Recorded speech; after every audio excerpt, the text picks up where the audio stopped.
Greetings, my name is Suzanne Sterling, and I'm here offering this sound moment, dropping into my heart, dropping into the heart of the world, offering this sound moment for healing and liberation for all beings.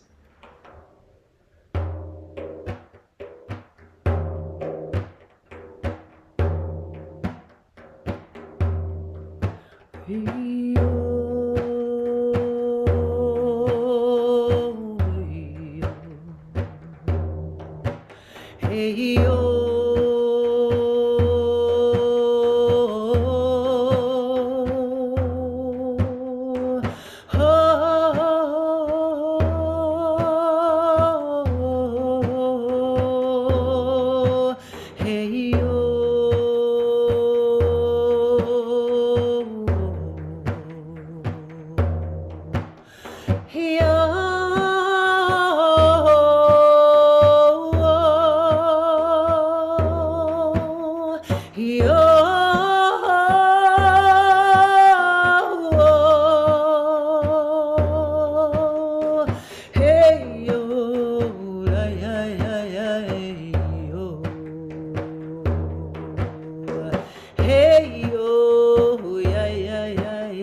wake from slumber, may we remember who we really are. Shining, shining beings, full of wonder, creativity, and joy. Blessed be.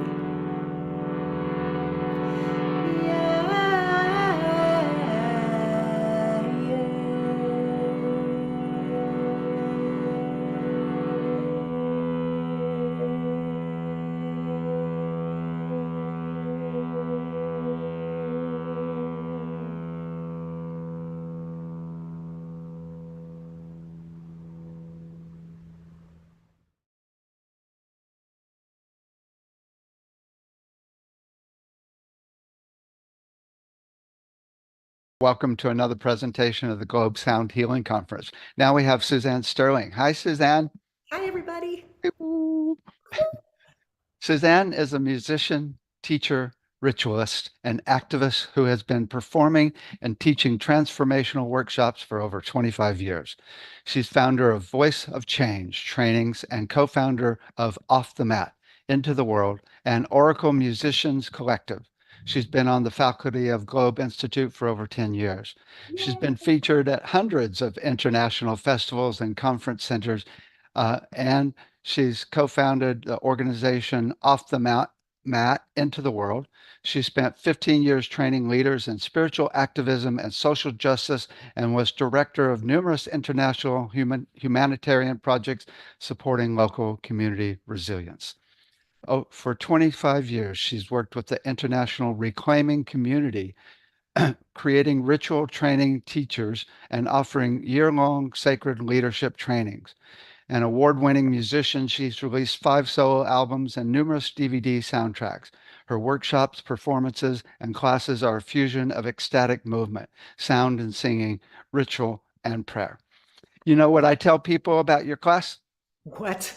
I say, Suzanne Sterling is the master of the world at helping you unleash your voice if you've got any vocal blockages.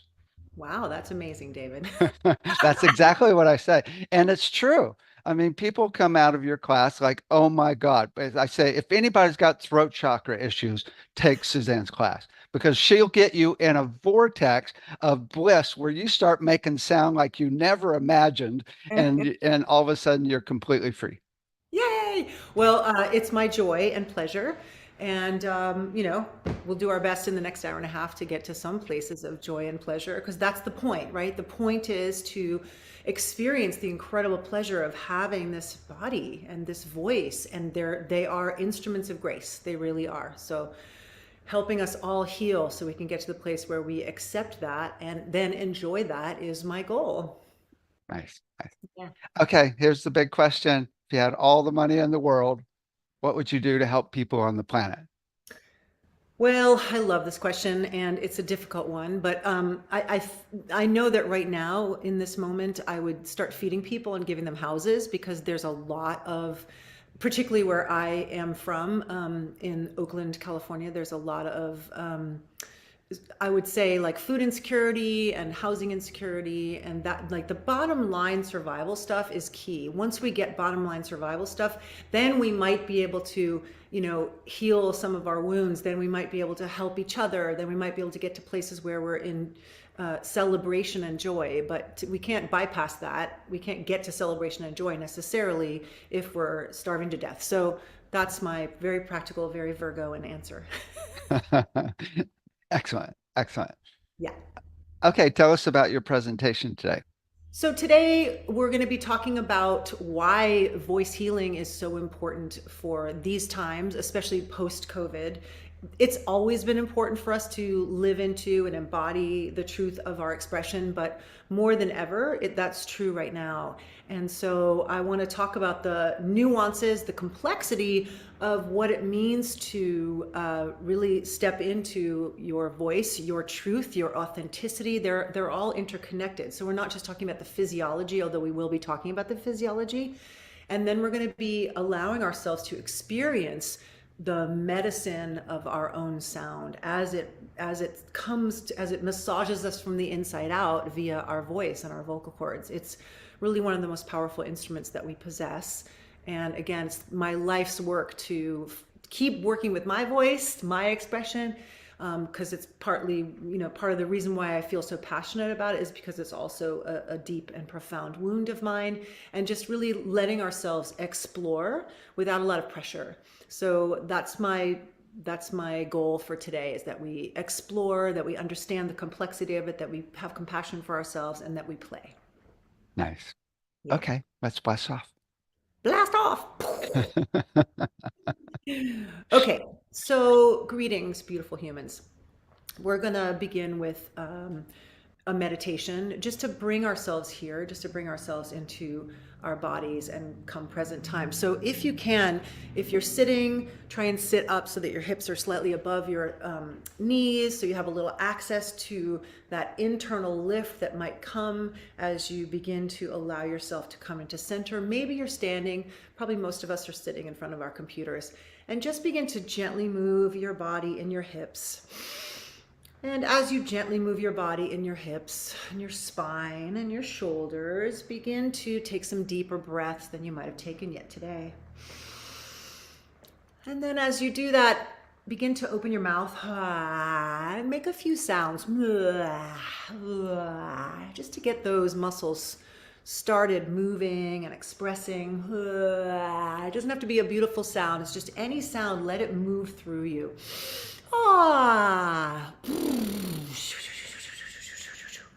Full permission. That's what we're going for here today. And then finding your stillness, imagining there's an invisible string lifting you from the top of your head. So there's an effortless lift.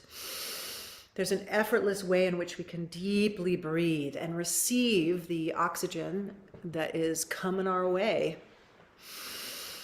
And then exhale it all out. And then breathe it all in and receive it. And exhale it out. Maybe there's a sound. Maybe this day has been intense and it's sitting right on your shoulders. Maybe there's a sound that just is a sound of pure expression. I'm here, I'm present. Let it all happen. Give it all permission. And then sitting up nice and tall, feel your feet. So we're not only feeling the length of the spine and that internal lift, but maybe your feet are pressing into the floor, and beneath the floor is the soil. And in the soil, we might imagine roots growing down from the soles of our feet or from the base of our spine, and we just get to land here. We just get to arrive. Notice some of the thoughts that are passing through your mind in this moment. Some perhaps anxiety or distraction or judgment or any of those things. And we're just going to take a breath and breathe them out down through those roots, letting them go. Consciously cleansing, releasing, letting go of things and thoughts and feelings that perhaps we don't need to carry with us in this next moment. So we're cleansing and clearing ourselves, getting ready as we continue to send roots down into the earth, getting ready to awaken this instrument of ourself, the instrument of our body, mind, spirit, and voice and expression. And then one more exhalation, sending anything that you don't need down through those roots, and letting the earth just take it and compost it as it does so well. And then really tapping into feeling that sense that your roots are going down into the earth. And that earth is vibrating. That earth is alive. That earth is a living, pulsing web of many, many beings. And also all around us is a living, pulsing web of many beings. The trees are breathing with us. And just feel yourself a natural part of the natural world. We humans are a natural part of the natural world. Not more superior, not less superior, just an intrinsic part of that great web that, by the way, is vibrating, and that is key. We are part of a great, living, vibrating web. What we do, what happens with us, impacts everything else, and everything else impacts us. And that also is really important for what we're talking about today. So just let yourself be right-sized here. Let yourself be anchored and held by your connection with the earth. Nothing to fix, nothing to change, nothing to do. Just pure presence. Notice if there's any other little bits and pieces that need to be moved out of your system so that you're fully present, fully ready to be here. And then we bring our palms to Namaste, Anjali Mudra, or bring hands to the body, whatever works for you. And we say in this moment, what a gift it is, what a privilege to have these human bodies, these voices, these hearts, minds, and souls that feel deeply and yearn to express. And we ask divine creative intelligence to be with us in this next hour as we give ourselves permission to have the holy desire for our own expression. We give ourselves permission to have the holy desire to express what is within us, to enjoy it, to take pleasure in our own expression, our own voice, to heal those deep wounds that still hold us back, no matter who we are. Dear divine creative intelligence, what an incredible time to be alive. What an incredible time to do this work, especially because we've been so isolated. May this moment, may this hour, may these songs and prayers and whatever else we do, may it be in service to the liberation of ourselves and all beings. May it be in service to the liberation of ourselves and all beings. And for this opportunity to come together, we bow in humble gratitude. We bow with humble gratitude.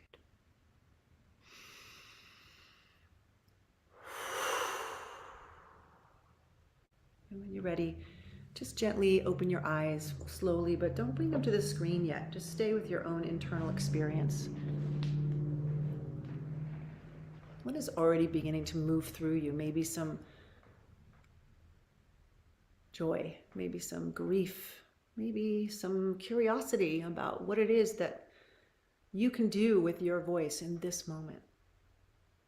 So, as David said, this is something that I've been doing for a long time. And the more I do this work of finding healing through our expression, through our voices, the more profound it becomes, not the less profound. I'm not in any stretch of the imagination finding it uninteresting. It becomes more and more interesting the more deep I go, because it's complex, because it's nuanced. And I have met so many people in my travels who come up to me and they say, I've always wanted to sing, but I just can't sing. And to me, this is one of the modern tragedies of our time. And that is that so many people out there really deeply think that they don't deserve to or cannot sing. And I always say I've never met anyone who can't sing. I have met people who are unfamiliar with their instrument. That's a different thing, right? So imagine if you bought your 5-year-old child a violin and they pick up the violin, as they would, and they start playing, and it probably doesn't sound very good, as it usually doesn't. And then if you said to that child, stop right now, you can't play the violin, that's it. That's what we do to each other with our voices, with our expression. So many of us out there have been shamed. We've been voice shamed, right? Stop singing, you can't sing, you shouldn't sing, maybe you should just be quiet, maybe you should just mouth the words. I've heard all the variations on that. And it is a modern tragedy because human beings are made for expression. We have these incredibly expressive bodies that do all kinds of things. We have a voice that is magical. The voice is magical because it creates something from nothing. The voice is magical because what happens is we take air into our lungs, and as the air passes back through our vocal cords, it gets shaped into a thing called the sound wave, which is a physical thing that goes out into the world and impacts everything else. So sound moves matter. That's something that if you've been watching any of this conference, I'm sure you've learned. Sound moves matter. It is a physical thing. This is why it's so profound. This is why there's been teachings about it from the beginning of time. From the beginning of time, there's been teaching about sound being a causative part of the universe. Our voices matter. Our words matter. They have impact. Not only in the external world, but within ourselves, right? So the words that we speak over and over again, the stories that we tell over and over again are impacting our cells and our bones. So why is this? How did we get here? How did we get this to this place where there's so much injunction against expression? There's so much injunction, not only against individual expression, but collective expression, right? Where are the places and times where we as human beings get to come together and experience the intensity of being human together, right? In the past, people would have rituals where they would grieve together, or tap into their rage together, or tap into their joy and ecstasy together. All that is part of the human condition. It has been from the beginning. But in modern culture, most modern culture, we are far, far away from being able to express what impacts us, being able to express the intensity of being alive, especially now when we have access to so much information all the time. We're overwhelmed with information, and that information is impacting us emotionally, spiritually, physically, all of it. So if we hear bad news and we don't get to go, ah, or we hear good news and we don't get to go, woohoo, because people will say, you're crazy, be quiet, tuck it in, or whatever they say, that's staying in us. It's just staying in us. Every experience we've ever had lives in the cells and the tissues of our body. This is what the modern trauma healing is telling us, that every experience we've ever had lives in our bodies. And if we don't express what impacts us, we lose a sense of creativity at best. And at worst, we could begin to become unwell, right? We could become influenced so negatively that the whole system starts to shut down if we're overwhelmed energetically.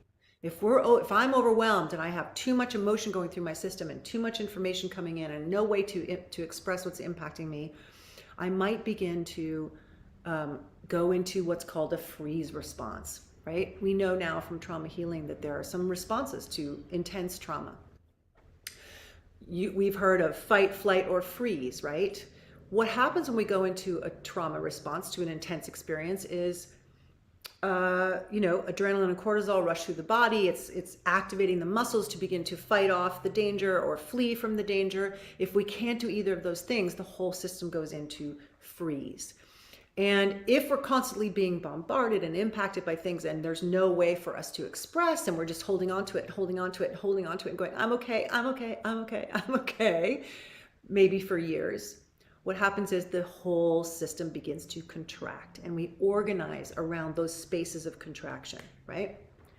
So luckily, in modern times, human beings have access to so many healing tools. We have access to trauma healing information. We have access to therapeutic modalities, many. We have access to sound healing. So we begin to unwind those places where we're frozen.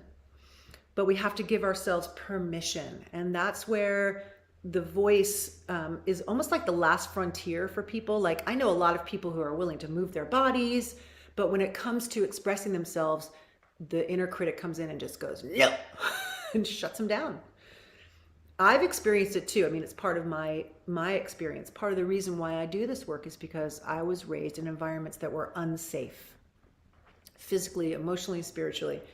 And what that serves to do is it serves to shut the whole system down, right? So there's a lot of people that have intense childhood trauma to their expression, right? Anytime I tried to express myself in certain unsafe situations, it was harmful or dangerous to me. That might have been your experience. It might still be your experience. There's lots of people in the world today who would be harmed for speaking their truth, for living into their truth, for embodying their expression.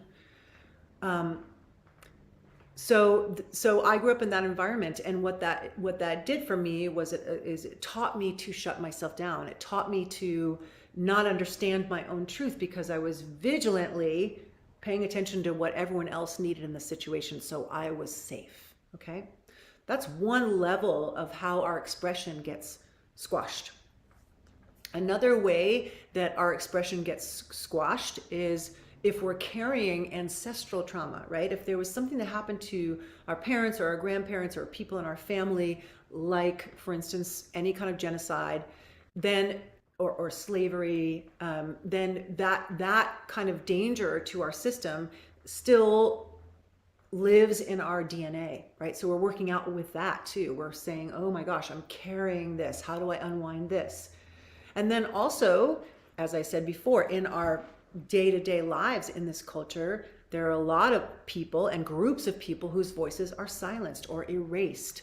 So we might be dealing with all of these pieces as we unwind the trauma or the damage to our expression. As we begin to unwind it, things move, emotions move. What happens when we remove the blocks, when we remove the contraction points, when we go into those contraction points, when we bring breath, when we bring movement, when we bring awareness, when we bring sound, because sound moves matter, what happens when we go into those contraction points and open them up is things move. And when things move, the whole system comes into health and consonance.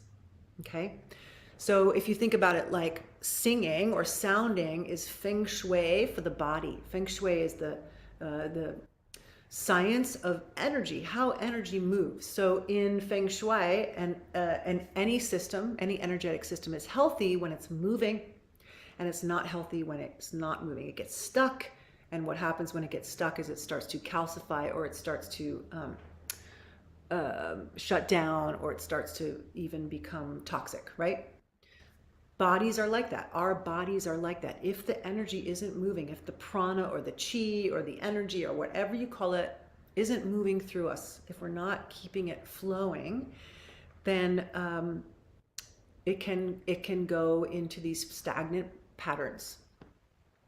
And the stagnant patterns are contributing to some of the really challenging experiences that we're having these days: depression, anxiety, addictive behaviors, many of the things that people are experiencing in our modern medical situations are contributed to by this lack of ability to find release, to find expression, to find voice. So it's really great that we're getting to the place now where we can actually know this and remember that many Asian cultures had teachings about the power of sound, teachings about the power of the voice.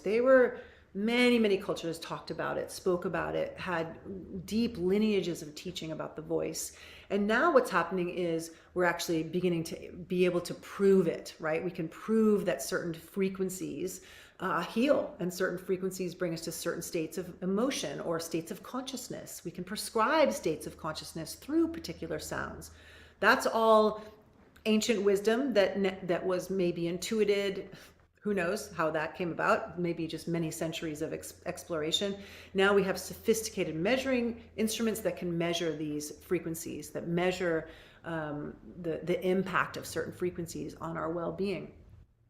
But the other thing that impacts our well-being is this idea of being embodying the truth of who we are. Like there's now studies that say that truth telling, or telling our truth such as we know it in the moment, is actually really healthy for the whole system.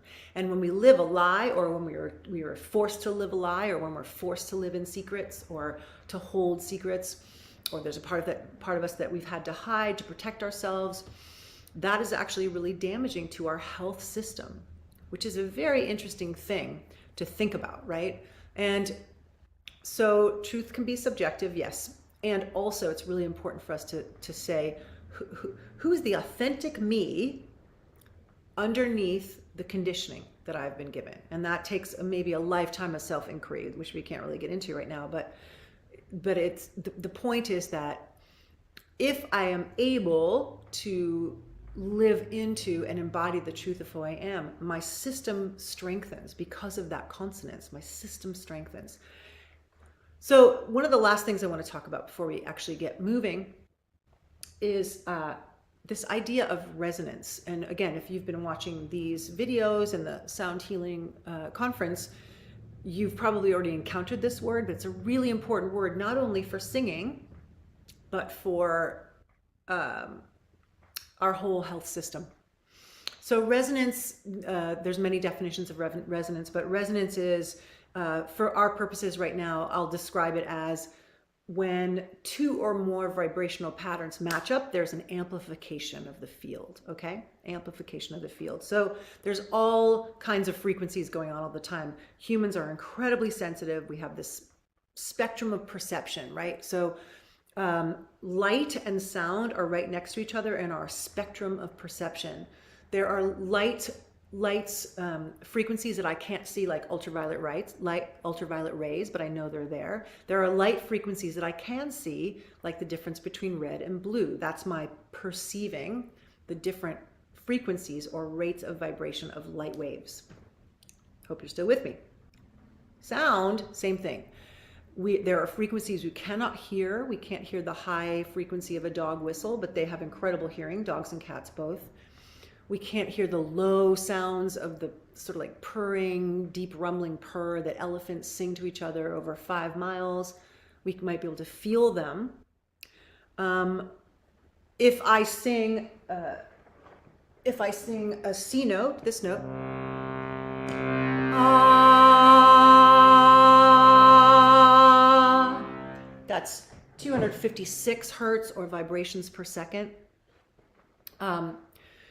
And right now, our brains, as we're focused, as we're paying attention and focusing on one thing, might particularly be in beta brain waves, which are vibrating at 12 to 30 hertz or vibrations per second. So you see, everything has its rate of vibration or its frequency. And we can program some of these through sound, which is really great, because why not? Interestingly enough, we are also using sound as a weapon in modern culture. So sometimes when people say to me, well, you know, is sound healing really real? I say, if it wasn't real, we wouldn't be using it in hospitals as a healing device. And we also wouldn't be using it as a weapon. So sound is profoundly powerful, and we're just starting to understand what the implications of that are. And that's why another reason why sound healing for us to reclaim our sound, from the inside out, to reclaim our voices is so crucial for our lives and our health and our safety and all the things. Okay, so resonance is when two or more vibrational patterns match up. And why this is important, well, it's kind of like, you know, when the opera singer sings the note, ah, and she matches the note of the wine glass breaks because it has expanded too much. That the waveforms have matched up, there's an amplification, and that the container can't hold the amplified field. Also, liquid amplifies sound.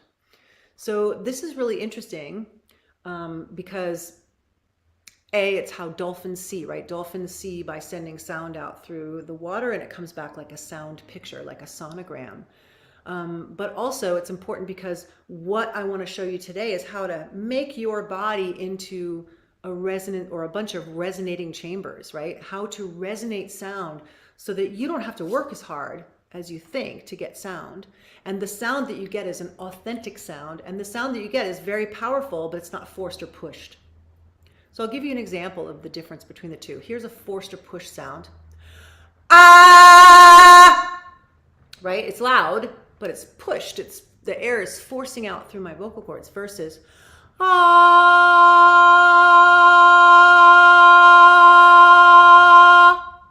It's the same note. It's kind of the same volume, almost the same volume, but it's a completely different way of creating the sound. And that is through the idea of resonance. Resonance is I'm holding the sound and the air in my body. I'm allowing those waveforms to match up. There's amplification, and then it just moves out through my body. I'm not pushing it. I'm not creating it. I'm actually, interestingly enough, getting out of the way. How do we get out of the way of our own voice? What happens when we get out of the way is the authentic voice comes forward, and it's profoundly beautiful every time, every time. So that's what we're getting to. But perhaps even more interesting, at least to me, because I do a lot of work singing with groups of people, is that resonance happens when human beings come together, which is really like, are we hardwired for expression? Absolutely. But more than that, Humans are hardwired for expression in community. That's really what we've been doing from the beginning of time. It's really what heals us deeply. It's called co-regulation. So self-regulation is I have some skills and tools to regulate my nervous system, especially when it's activated or I'm overwhelmed. I have some skills and tools, singing being one of them, grounding being another. But even more important in many ways is with other people, what happens is my nervous system comes into even more grounding, even more regulation, because I'm held in community. Just like we're held by the vibration of the earth, we're held by each other. We're supposed to hold each other. Not be isolated from each other, but to hold each other. That doesn't mean we always get along, but it means we're in this together. We are co-regulating together. So when human beings breathe together, when we move together, especially when we sing together, collective resonance happens. It's a measurable event. We can measure the small part of our brain that tells us we're separate from each other. It goes to sleep when we have this collective resonance. Something greater than the sum of its parts gets created, and it's a very powerful living prayer, we might say. Okay, so I believe it's time to start moving and sounding, and that is a small portion of what there is to say about the complexities, the nuances of healing our voice. It's a whole body experience. It's a whole life experience. But what I really want you to walk away from this lecture with is that the more you play with your voice, the more you let that inner child come out and play with your expression, the more you'll be able to tap into whatever emotions are beneath the surface, but also that sense of joy, experimentation, curiosity, imagination, all the things that we need to get through this moment in time as a collective of humans, right? It's an intense time to be alive. It's an intense time on the planet. It's going to take all of us activating into our expression and our imagination to see how we might make it through. And make it through, not just make it through, but thrive together. Thrive together. There's this interesting saying about trauma, that trauma shuts down. If we have too much trauma, it shuts down our imagination. So part of the healing of sound healing is finding that permission, refinding that permission, and giving it voice, trusting our creativity, trusting the playfulness, trusting the depth of who we are in our expression and our profound imagination. Woohoo! Nothing less than that. Okay, so we're gonna move. Hopefully you have space to move. I'm gonna get up and move my camera back a little bit so you can see what's going on.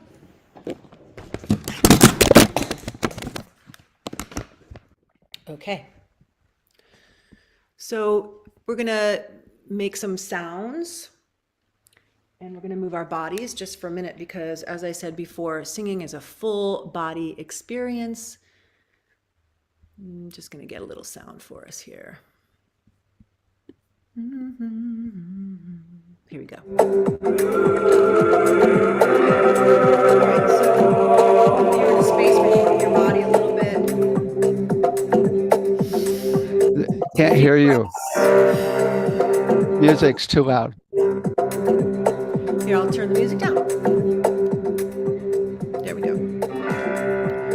So hopefully you're in a place where you can move your body a little bit. We'll start with the arms.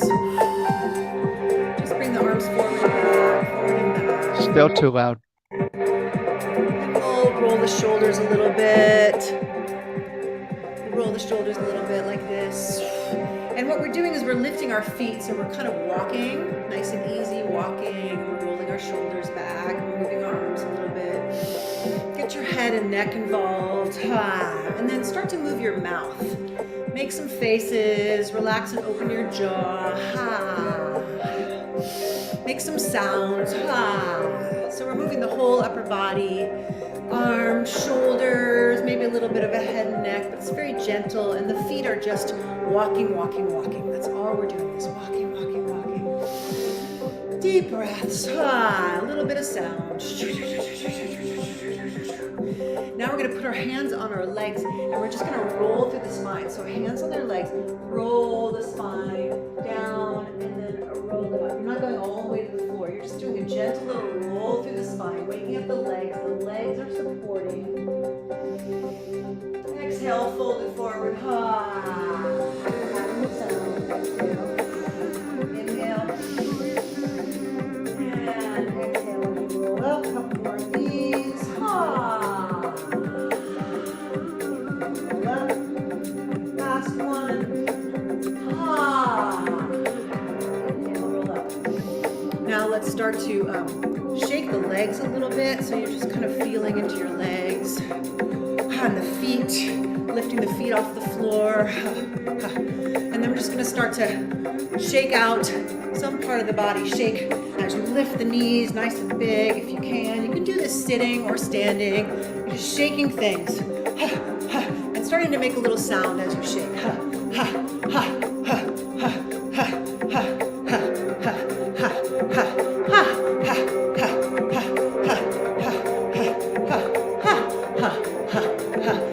If that little inner critic has come in, if there's some part of you, keep going with this, if there's some part of you that is judging yourself or saying this is weird, I don't want to do this anymore, just noticing that, because it's an important piece of information, right? All we're doing is making a little sound and moving our bodies, and that inner critic might have already come in and said, what are you doing? This is crazy. Okay, so we're in our bodies, hopefully, and they're a little bit warm. And now we're going to really focus on this muscle right here, this diaphragmatic abdominal. And what it's going to do is it's going to go in toward the body, right?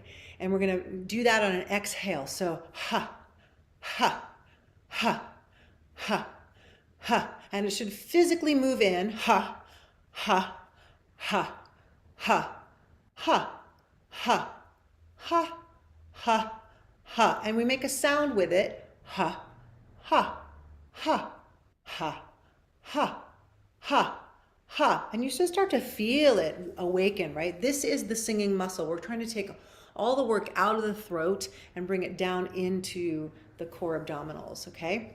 So that's a key piece to try and keep understanding. We're pulling the sound out of the throat, bringing it down into the body, using this very strong diaphragmatic abdominal instead of the delicate muscles of the throat, okay? Remember, the vocal cords are doing this, right? If I make a C note, which is this, ah, and I'm making the sound vibration of 256 hertz, my vocal cords are opening and closing 256 times a second. So they need to be relaxed. The vocal cords need to be relaxed, right? Ha, the whole throat needs to be relaxed. And so all of the work of singing comes from the core abdominals, like everything else in life. Okay, next thing we're going to do is we're going to bring our hands to our ribs. So not the waist, not down here, but up where the ribs are. And we're going to bend the knees, right? So you have your feet right beneath your hips. The knees are loose and bent. And we're going to breathe into the ribs in all directions, front, side, and back. Here we go. Take a big breath so you feel your hands move apart from each other. And we're going to hold that expansion. Again, it's very much like that opera singer, right? Shoulders get relaxed down the back. We're standing in this lifted pose. And then as you exhale, the belly goes back to the spine. At the end of the exhale, the ribs collapse, right? So we're trying to keep that expansion as we're exhaling. And then at the very end, the ribs will collapse. Let's do that again. Hold that expansion. You might notice that you have to engage your legs, which is awesome, beautiful. The support of the legs supports the abdominals. Exhale to the belly toward the spine. One more. Hold that. We're going to turn the exhale into a gentle sound.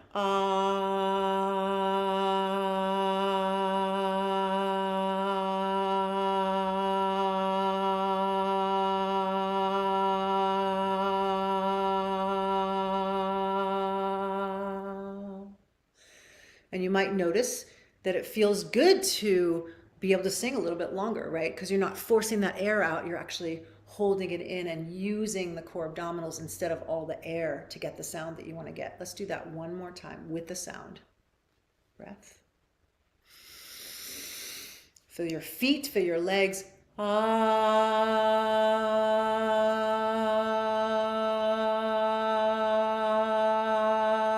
belly's going in toward the spine the whole time. The ribs are kind of staying expanded until the very last minute, and then they collapse. Right. So if you don't learn anything from me today, that's the most important thing. That was it, right? Really engaging the full body to take the weight or the stress out of the throat. And then what happens is that authentic voice can start to move through us. We are one voice, okay? Next, what we're gonna do is we're gonna find the resonance of the body. Resonance, empty space. What happens when you send sound vibrations into big empty spaces is you get resonance, right? That's why when you sing in a church and you go, ah, it's a big, most big spaces have a really nice resonance, okay? They're bouncing those sound waves off and they're gaining power, okay? So we're gonna try and do that with our bodies. We're gonna try and have a powerful sound without force or push. What that requires is support and relaxation. Support from underneath, relaxation and openness here. It's almost the exact opposite of what people do, right? Support from underneath, relaxation and openness through the throat. So let's play with the low notes, okay? Low notes, what are they? Long, slow vibrations, okay? So when you stand in the back of a club and you hear the bass, because it's taken that long for those low notes to reach you, right? Long, slow notes take a little bit more time to move through time and space, okay? So they impact us very physically, those deep low notes, those bass notes, if you will, okay? Same thing with the body. We can bring ourselves to states of deep relaxation through low tones. So let's just practice that for a minute. We're going to make a nice low tone. We're going to pull the tone out of the throat and bring it down right into the chest. It doesn't matter what it sounds like. It matters what it feels like, okay? So you're going to bring your hand to your chest and feel it physically vibrate. It doesn't matter, again, it doesn't matter if it sounds wonky or weird or anything. Just get your hand physically moving with your sound, okay? So big breath into the ribs. Nice low note.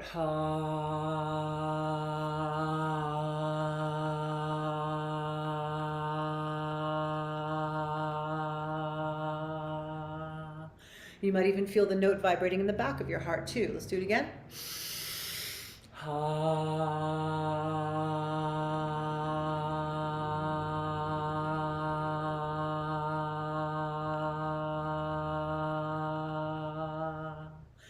Now see if you can do two notes and keep them down in basically your lungs, your chest, vibrating down here, and just experience the medicine or the good feeling of your own low tones.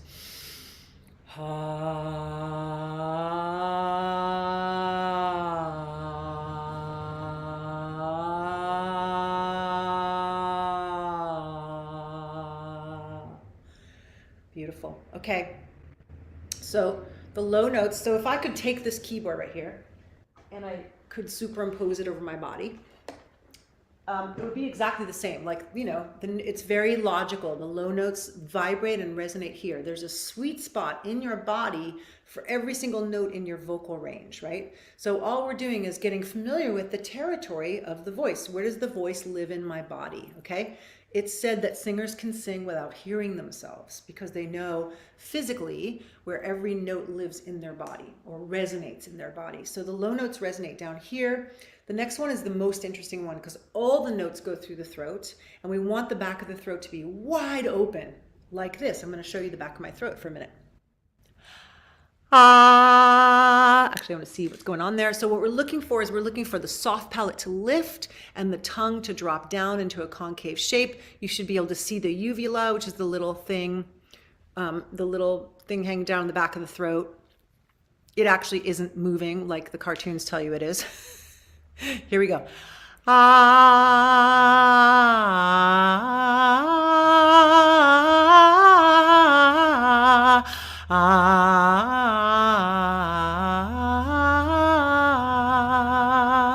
right? So I can sing any note in my range, and that back of the throat doesn't have to change at all. It doesn't close, right?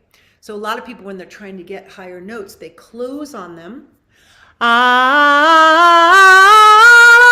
right? There's closure, and you don't want it that. What you want to do is work against that. Ah, ah,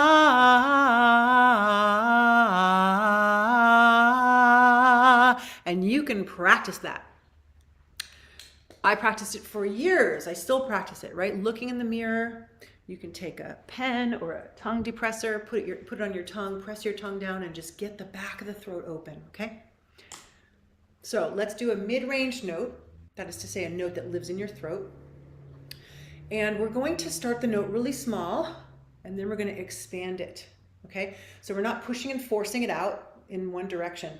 We're radiating that sound or that note out from all directions. We're starting small and letting it find resonance within the body and expand out from there. Like this. Here we go.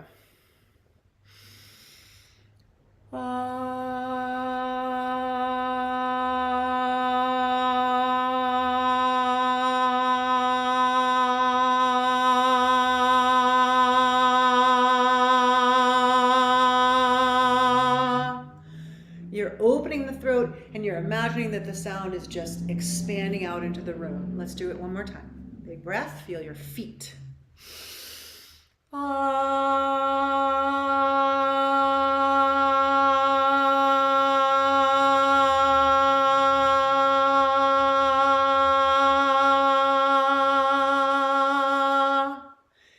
Great, and now we're going to do two notes.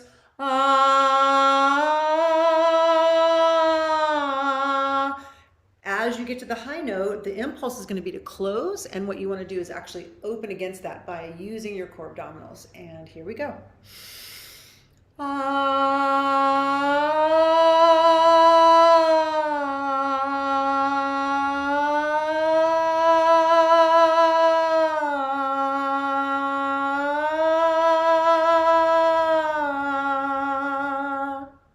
Great. So take a moment and just notice how you feel in your body right now, doing all these sounds. This is medicine for us. So even though we're warming up the vocal cords, even though this is an exercise, it's also bringing these frequencies into our cells and our bones. It's bringing these frequencies into our nervous systems. You might feel a little bit more relaxed. You might feel a sense of focus. You might feel a sense of kind of euphoria. Who knows? Just notice what's going on in your body. I know that when I start to make sounds and sing and let those sounds move through my body, I always feel better. Always, always, always. Okay. Last resonating chamber for the voice is the brain cavity and the nasal passages, okay? Empty space. So we're moving to the vowel E, and we're going for a completely effortless sound. That is to say, nothing forced or pushed up in the head, because this is where most people hurt themselves with their singing or their speaking even. And lots of support from underneath, okay? So we're not going E, it's E. And you know you're doing it right when it feels like somebody else is singing, okay? So there's often a feeling of like, who's singing? And that's when you know that you're becoming that empty vessel. You're becoming that instrument, okay? Here we go. Lots of support.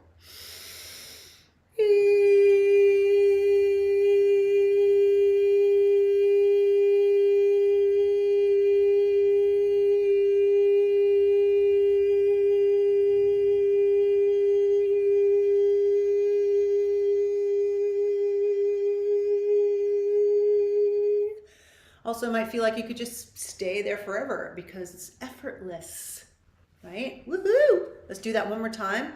If the E feels good to your body, take it to ah, but don't change the shape of your throat. Just open your mouth like this.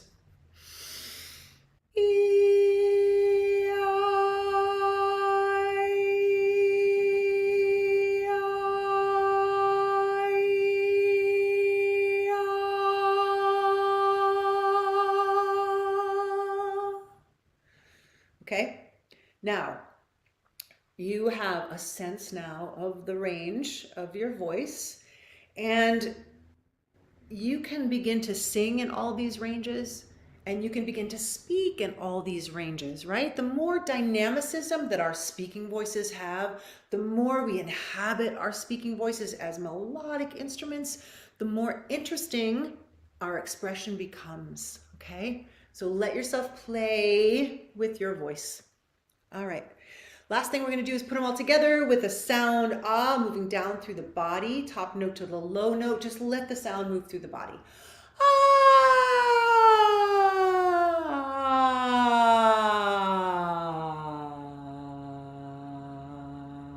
Again.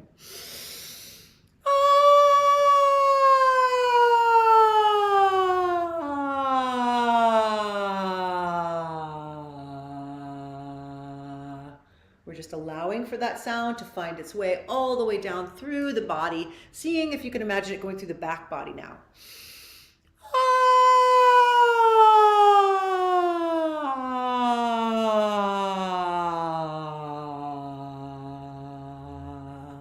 One more.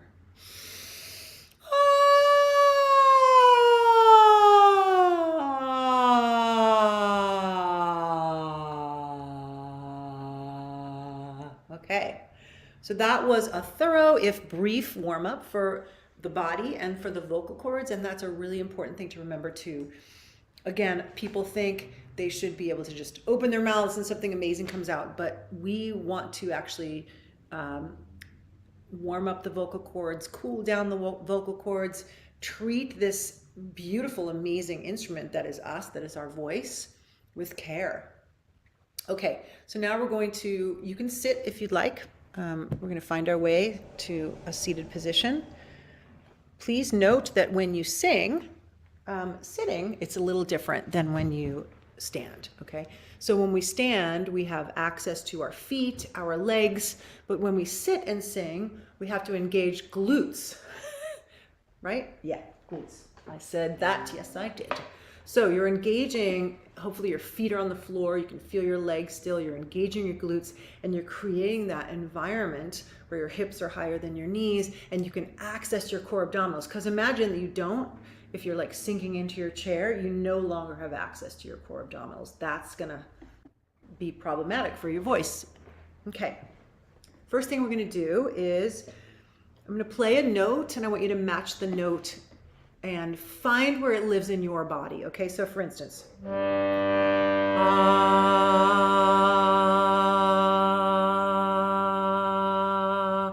you'll feel sensation in your throat, but I want you to feel for another sensation.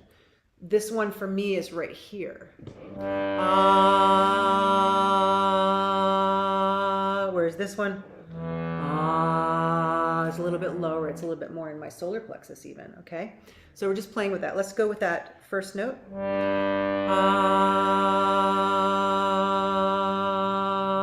Try and get it relaxed in your body and resonating in its own sweet spot.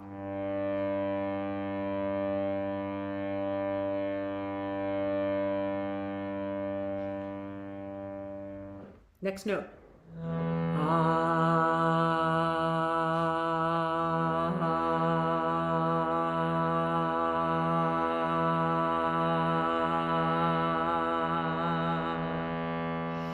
Next note.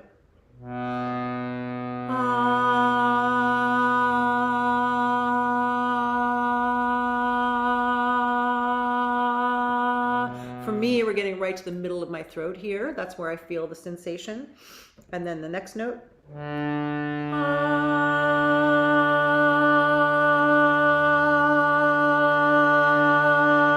This note might also for you, just like it is for me, be kind of like right in between the throat and the head. And that's an interesting place. The sound is vibrating in both the throat and the head.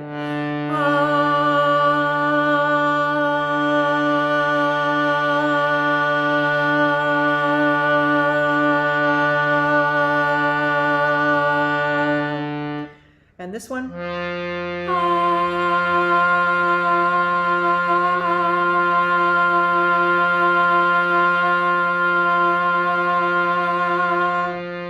And you might want to move to the E for this one. E.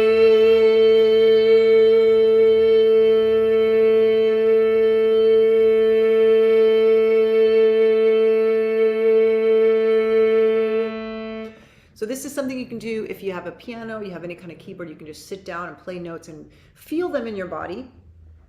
The next thing we're going to do is we're going to do a little easy singing. And the words of this song are, the ocean refuses no river. The ocean refuses no river. Those are all the words that you have to know. So we're going to play with that melody for a minute, and then we're going to improvise. So we'll do the melody a couple times through, and then we'll move to the ah or the o or the e, and you just get to play with the pleasure of your own voice. You'll know the chords because you've just sang the song with them. And we're just playing with, what does it feel like to give myself permission? What does it feel like to enjoy my own voice? What does it feel like to let my singing be part of my devotion, part of my prayer, my living prayer, okay? So, like this. The ocean refuses no river, no river. The ocean refuses no river, no river. The ocean refuses no river, no river. The ocean refuses no river. Now it's time to improvise. Just follow your impulse. Here we go.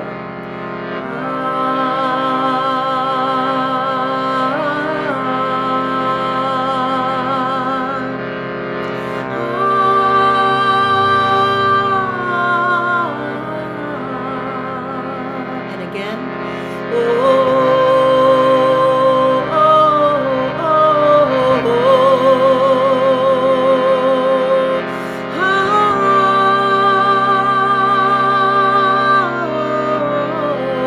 Back to the song.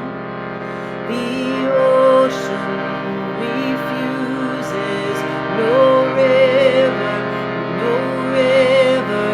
The ocean refuses no river, no river. The ocean refuses no river, no river. The ocean refuses no river, no river.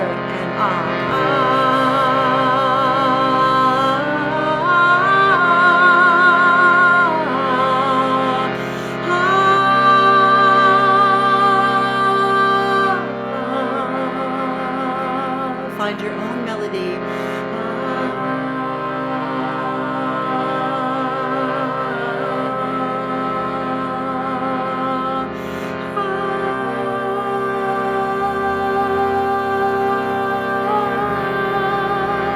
The song one more time.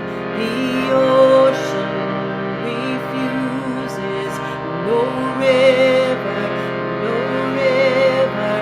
The ocean refuses no river, no river. The ocean refuses no river, no river. The ocean refuses no river. To the ah.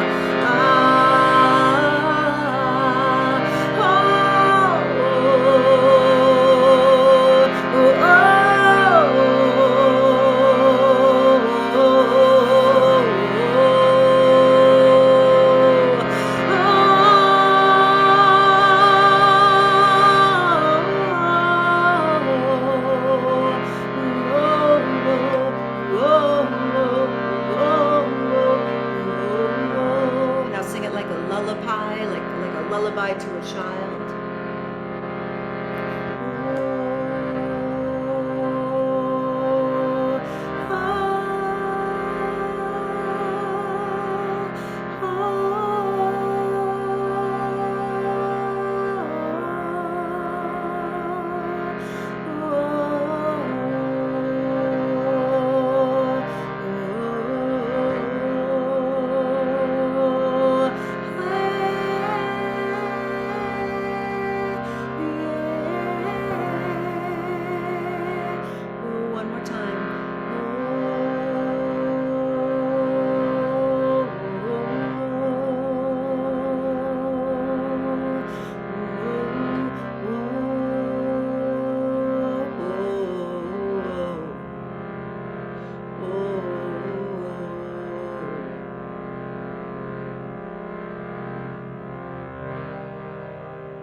And just notice the quality of the silence that holds this song as it echoes through your being. Your voice, your song, your voice, your song, your precious voice. It's a gift.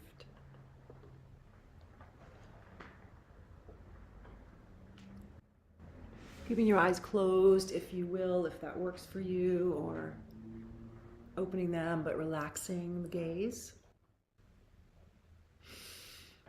Taking some deep breaths. We're going to go on a guided visualization now, meditation. So just let yourself relax and experience whatever emotion came up for that singing. Maybe the singing was joyful.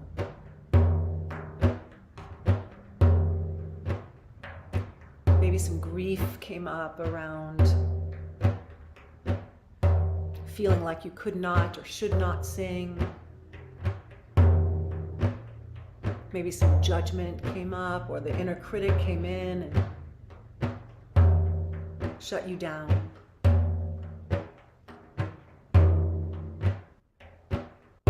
Maybe you felt grounded and fully present and alive. All of those are valid experiences of allowing yourself expression.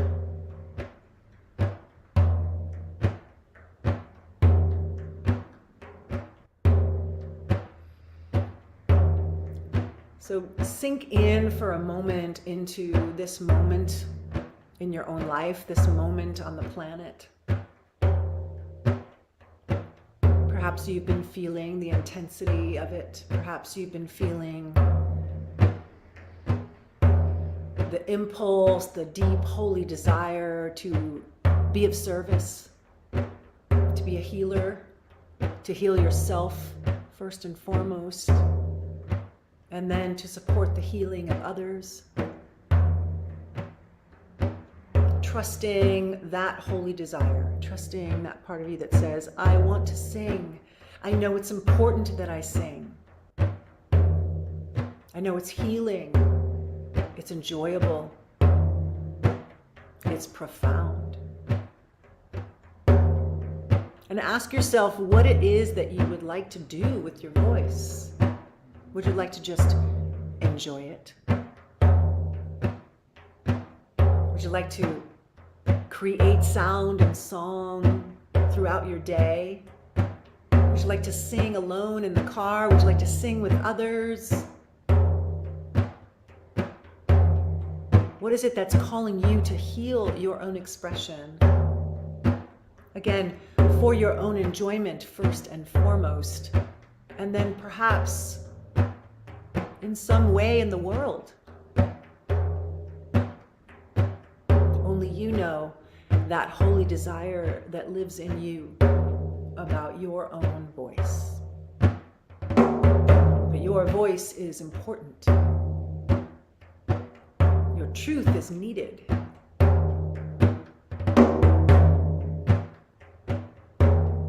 Your expression is required.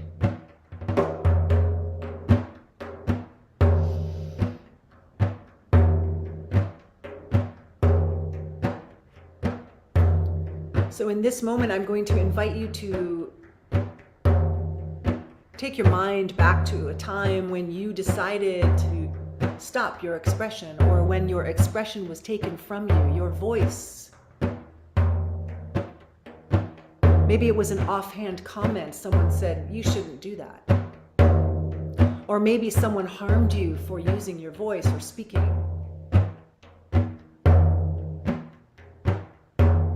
Or maybe you were shamed or shunned for it.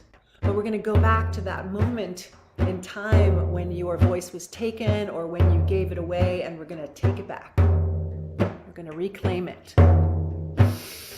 Take a deep breath. Take your mind back to that moment in time where you made a decision or a decision was made for you.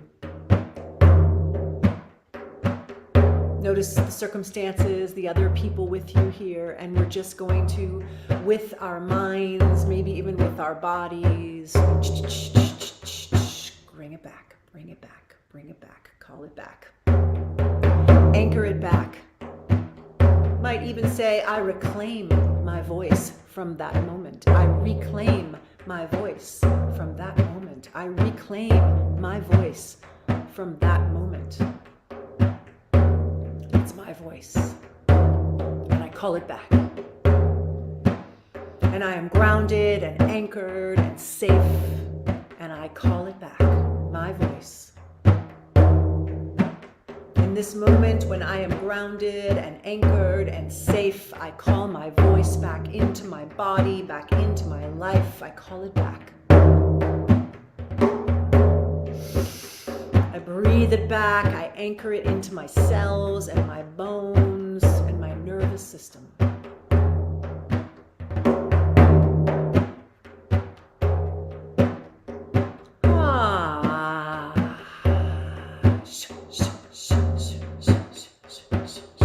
Give that voice a sound. That voice that was taken or given away, give it a sound right now.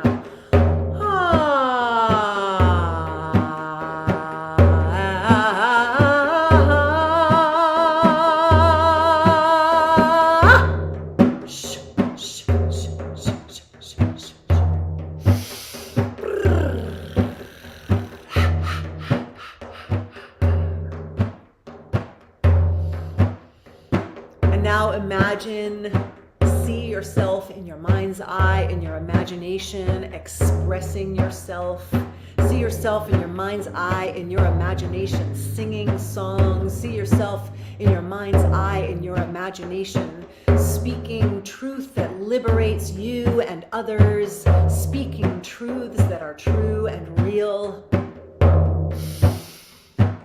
Using your voice. Using your voice for healing, using your voice for connection, using your voice for healing, and enjoying it, enjoying it. So in this moment, make a sound that is pleasurable to you, a sound that makes you feel safe and warm, and present and real and alive. Any sound.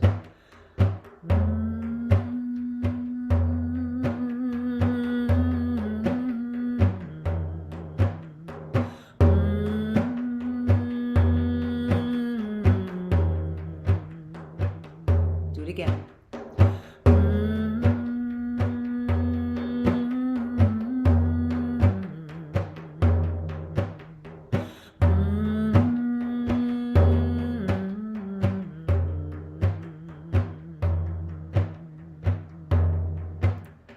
And finally, with our eyes closed or softened, we bring our hands to our own throat,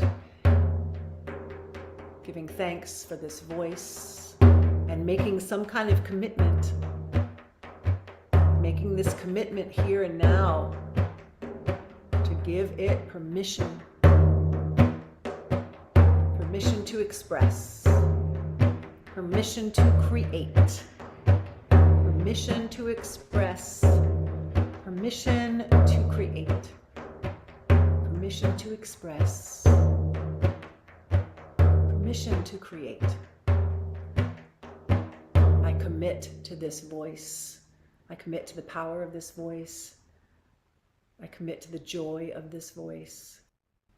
I commit to the truth of this voice. I commit to the authenticity of this voice. I commit to the liberation of this voice.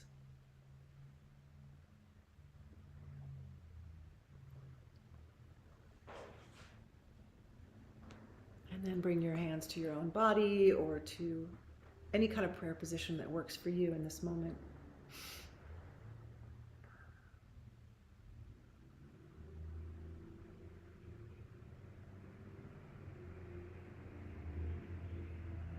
As we make a commitment to our own voice, we also make a commitment to our own ears, to the listening deeply to what is within,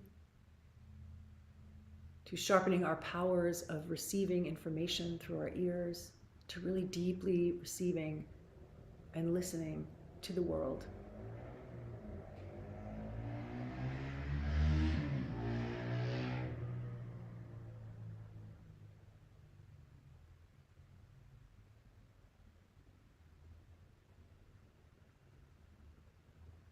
And then resting your hands on your lap. Again, imagining that invisible string lifting you from the top of your head. And once again, we ask divine creative intelligence, spirit, source, that which has no name and many names. May we each be an instrument of grace. May we each be instruments of healing. May we never take for granted these miracle bodies and miracle voices and the ways in which we are instruments of the divine. When we get out of the way, when we create the right environment, when we give ourselves permission, something magical happens. Something magical happens.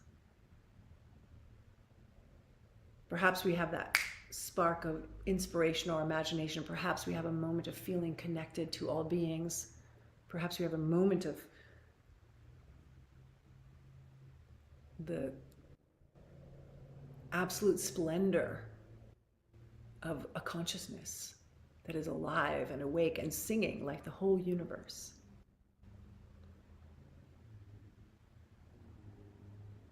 Matilda de Magdeburg says, all beings who are touched in love must sound.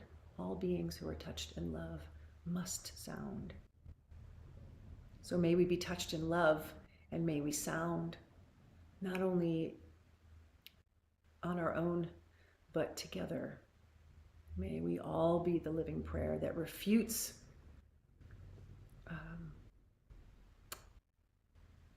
anything else but life, life-affirming life. And for these miracle bodies and these miracle voices, we give thanks. And so we're going to sing one last time. Same song. Just let yourself have permission. The ocean refuses no river, no river. The ocean refuses no river, no river. The ocean refuses no river, no river. The ocean refuses no river, no river.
So we become part of the song that's always being sung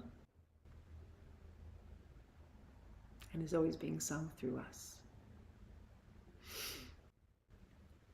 Thank you for your time and attention. Thank you for your willingness to be a voice. Blessed be.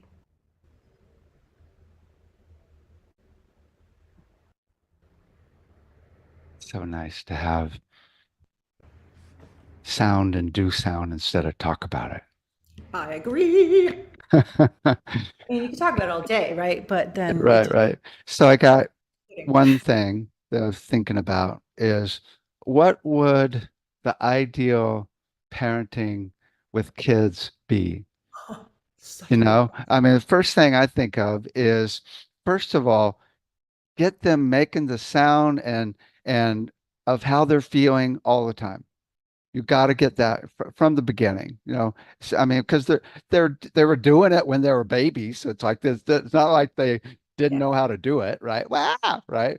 And they just keep it going. It's like, and then have sound times, right? I think every house should have a sound room where you just go in the and they just Yes. yeah make sound and go in Yes. there, make sound, you know. Yes.